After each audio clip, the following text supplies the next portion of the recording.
I'm Krikor, uh, Mirna's son. My mother's name was Mirna. Albert's brother, who both passed away from the earthquake that hit Aleppo. My brother, who was 14, and his dream was to become a professional basketball player. So passionate, so smart. He was smarter than me. He had a basketball game the day before, on Sunday. They had a basketball game. He played very well. I have chats with him, saying that he scored 2 3-pointers. That was like Sunday at 10 p.m., a few hours before the tragedy. My father and my sister survived, fortunately. My sister is doing well.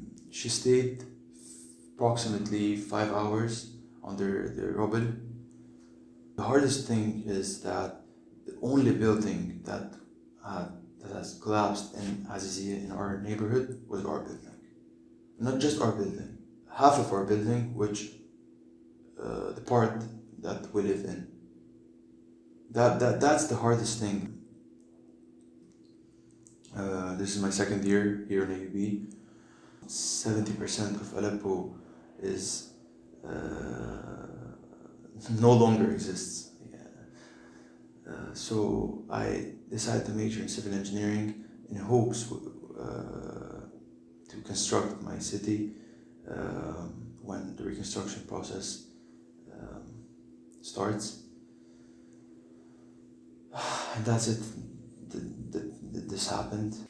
You're part of the AUB community, so we are AUB community. What do you think we can do to support?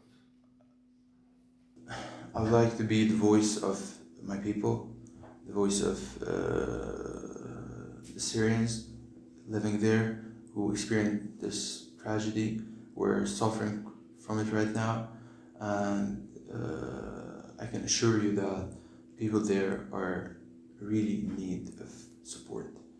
في هيك مثلا في هيك مثل بيت شعر بيقول إن عاد باب فمن يأتي بطارقه والبيت إن عاد فمن يأتي بمن فيه. هذا exactly what's happening in Aleppo. هذا إن عاد بعد ما عاد شي بعد.